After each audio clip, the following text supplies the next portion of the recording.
오늘 첫 번째 항목은요. 특별히 할 말 없음입니다. 희사롭게 할 말이 없다고요? 그러면 안 되겠죠. 그러면 이 코너가 안 되니까 그건 아니고요. 무슨 말이에요? 오늘 청와대 민정수석 등의 인사가 단행이 됐는데 인사 대상자들이 여러 가지 인상적이고 뭐 이런 말들을 쭉 했습니다. 예. 그런데 김정원 신임 민정수석은 특별히 할 말이 없다 이렇게 얘기를 해서 오히려 더 깊은 인상을 남겼는데요. 뭐 아시다시피 조국 민정수석의 경우에는 할 말이 대단히 많은 사람이었던 거죠. 그 딱 대비돼서 의미가 있다 이 말이군요. 그렇습니다. 뭐 청와대 떠나면서도 무슨 뭐 써온 문장을 쭉 읽었다고요? 이 조국 전 민정수석이 인사 발표를 앞두고 미리 준비한 퇴임의 변 이것을 이제 공개를 한 건데요. 대통령을 보좌하는 일은 경무였지만 영광이었다라면서 민정수석으로서 촛불 명예혁명의 시대적 요청에 부응하기 위해서 법과 원칙에 따라 자고우면하지 않고 직진을 했고 소기의 성과를 거뒀다 이렇게 얘기를 했습니다. 또 민정수석의 관례적 모습과는 다르게 주권자 국민과 공개적으로 소통하면서 업무를 수행했다 이렇게 자평을 했는데요. 뭐 이 대목은 좀 자화자찬이 아닌가 이런 기분도 좀 들었습니다. 뭐 자기를 비판한 쪽을 향해서도 한마디 했다면서요. 업무 수행에서 국민에게 심려를 끼친 부분이 있었다라면서 그것은 오롯이 자신의 비재와 불민함 탓이다 이렇게 얘기를 했고요. 또 자신을 향해서 이제 격렬한 비난과 신랄한 야유를 보내온 일부 야당과 언론의 존중의 의사를 표한다라면서 고위공직자로서 기꺼이 감내해야 할 부담이었다라고 얘기를 했습니다. 그러면서 민주공화국 대한민국의 발전을 희구하는 애국심만큼은 같으리라 믿는다. 이렇게 또 얘기를 했는데 이게 덕담인데 그렇지만 좀 안에는 가시가 느껴지는 듯한 이런 문장이었습니다. 떠나는 다른 분들은 무슨 말 안 했어요? 이 정태호 전 일자리 수석이 이제 재밌는 얘기를 했는데요. 임명됐을 때 일자리가 있는 자리면 뭐 지옥까지 가겠다 이렇게 얘기를 했는데 아쉬움이 남는다라면서 실제로 지옥에 갈 뻔했다 이렇게 얘기를 했습니다. 이 고용 관련 지표라든지 이런 것들이 좋지 않게 나온 사례에서 뭐 기분이 그랬다 이런 회고를 한 거죠. 그러면서도 광주형, 구미형 일자리 그리고 제2의 벤처붐을 위한 분위기 확산 이런 것들을 성과로 꼽기도 했는데요. 또 이용선 전 시민사회수석의 경우에는 파인텍 그다음에 제주 강정 해군기지 그리고 이제 김용균 씨의 어떤 사망 사건 이런 것들을 특별히 언급하면서 그간의 노력을 회고하기도 했습니다. 이 두 사람은 이 총선 출마를 이제 준비할 것으로 그렇게 보입니다. 새로 수석된 분들 어떤 분들이에요? 김거성 시민사회수석은 전북 익산 출신이고 연세대 신학과에서 박사까지 이제 마친 이력을 갖고 있는데요. 반부패 국민연대 창립을 주도하고 국제투명성기구의 자문위원 등도 지낸 바가 있습니다. 대학 시절에 긴급조치 위반과 광주 민주화운동에 관련돼서 수차례 투옥된 바가 있는데 이 당시에 이제 노영민 비서실장하고 함께 활동을 했다라고 합니다. 그리고 황덕순 신임 일자리 수석은 서울 출신이고 서울대 경제학과를 졸업했는데요. 이후에 이제 한국노동연구원 연구조정실장, 그다음에 선임연구위원 이런 자리를 거쳐서 현 정부에서는 청와대 고용노동비서관을 지낸 이력을 갖고 있습니다. 신임 민정수석은요? 이 김조원 신임 민정수석은 경남 진양 출신이고 행정고시에 합격한 후에 총무처, 교통부, 감사원 등을 거쳤는데요. 참여정부에서 청와대 공직기강 비서관과 감사원 사무총장을 지냈는데 이 청와대에 있을 때 직속 상관이 바로 문재인 대통령이었다라는 이제 얘기입니다. 그리고 2015년에 문재인 대통령이 새정치민주연합의 대표를 지낼 때 당무 감사원장을 맡기도 했는데요.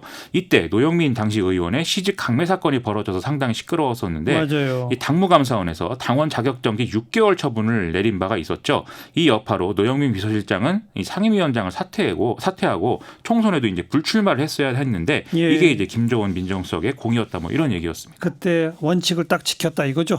그렇습니다. 그래서 원칙주의자다 이런 느낌을 주는 인사라고 볼 수가 있겠는데요. 여기서 같이 볼 만한 게 문재인 대통령이 어제 윤석열 검찰총장에게 임명장을 주면서 살아있는 권력에도 엄정한 자세를 취하라 이렇게 특별히 또 주문을 했다는 것이죠. 그리고 또 마찬가지로 원칙주의자 이미지를 갖고 있는 조국 민정수석이 법무부 장관이 이제 될 가능성이 큰데 이런 경우를 가정을 해본다면 조국, 김정원, 윤석열 라인의 어떤 컨셉이 보인다 이런 이제 평도 나오고 있는 상황입니다. 김정원 신임수석이 지금 특별히 할 말이 없다라고 한 것도 이런 분위기의 반영일 수 있다 이런 이제 얘기도 해볼 수가 있겠습니다. 오늘 인사에 대해서 야당 반응 있나요? 자유한국당의 경우에는 김조원 수석의 임명 철회를 요구하고 있는데요. 김조원 수석이 한국항공우주산업 사장으로 직전에 이제 있었는데 이때 이제 해병대 마린론 추락 사고가 일어났고 이 사건에 대한 어떤 법적 분쟁이 아직도 진행이 되고 있다라는 거였습니다. 아하. 실제 희생자 유가족들은 이제 그 김조원 민정수석을 사고 헬기의 제작 관리에 책임 있는 사람으로 규정하면서 어제 임명 반대 기자회견을 열기도 했는데요. 이 점에 있어서는 정의당도 김조원 수석에게 도의적 책임이 있다는 점을 지적을 하면서 이 민정수석의 직위가 법적 분쟁에 영향을 미치는 일은 없어야 없애야 한다 이렇게 강조를 했습니다. 바른미래당의 경우에는 김조원 수석 임명에 대해서 이 사람은 문캠 출신이고 한국항공우주산업 낙하산 사장을 했던 인물이다라면서 코드가 가고 코드가 왔다. 코드 총량을 보존해낸 인사조치다라고 좀 박한 평가를 내렸습니다. 시사회기 두 번째 항목.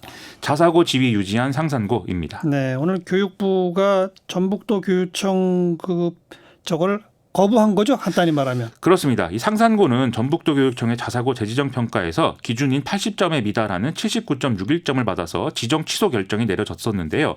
현행법상 이 자사고 지정 취소에 대해서 교육부 장관이 동의를 해야 최종 결정이 되게 돼 있습니다. 그런데 이제 오늘 교육부가 브리핑을 통해서 이 전북도 교육청의 지정 취소 결정에 동의하지 않기로 결정했다고 밝힌 것입니다. 그렇게 결정한 배경은, 근거는요? 현재 초중등 교육법 시행령에 의하면 자사고는 입학 정원의 20% 이상을 기초생활 수급자 등의 이 사회통합 전형 대상자로 선발을 하도록 되어 있는데요.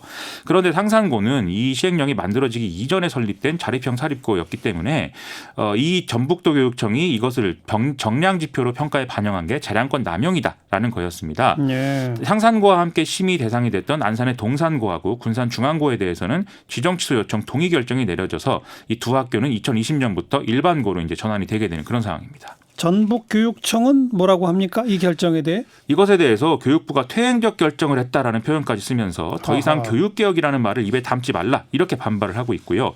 중요한 신뢰 파트너를 잃었다는 사실을 깨닫게 될 것이다 이렇게 주장을 하고 있습니다. 좀 이런 반응을 볼 때 애초에 예고한 대로 교육부를 상대로 한 권한쟁의 심판을 청구한다든지 좀 법적 대응에 나설 가능성까지 언급이 되고 있습니다. 진보 진영은 반발하겠죠? 그렇죠. 이제 자사고 정책을 비판해왔던 시민단체들의 경우에는 교육부가 지난 2013년에 구 자립형 사립고에 대해서도 사회통합 전형 의무 비율을 확대할 것을 권장한다면서 이 재지정 평가에 사회통합 선발 노력 정도를 포함하도록 하겠다 이렇게 밝혔다는 점을 다시 한번 상기했는데요. 그러면서 자사고 일괄 폐지를 위한 초중등 교육법 시행령 개정을 촉구하는 이런 목소리도 내고 있습니다. 반대로 보수 진영은 환영하겠죠. 그렇습니다. 보수야당과 그다음에 호남을 기반으로 하고 있는 민주평화당의 경우에는 교육부 결정에 환영 입장을 내면서 자사고 정책의 유지 필요성을 강조를 했는데요. 보수 언론은 현 정권이 김대중 정권 때 만들어진 자립형 사립고들은 그대로 두고 이명박 정권 때 새로 만들어진 자율형 사립고만을 타깃으로 하고 있다. 이런 해석도 내놓고 있습니다. 그래서 이르면 다음 달 1, 2일에 서울 지역 포함한 나머지 지정 취소 대상 자사고 9곳의 일반고 전환 여부가 최종 결정될 것인데 이 평가 결과가 크게 달라지지는 않을 거다. 이런 예상을 내놓고 있는데요. 이 고등교육 체계를 어떻게 바꿀 것인가 이것부터 큰 틀에서 정리가 좀 돼야 될 것 같은데 그렇죠. 교육부가 8월에 고등교육 혁신 방안을 발표하겠다고 하니까 이걸 좀 봐야 될 것 같습니다. 네, 수고하셨어요. 고맙습니다. 김민아 기자였어요.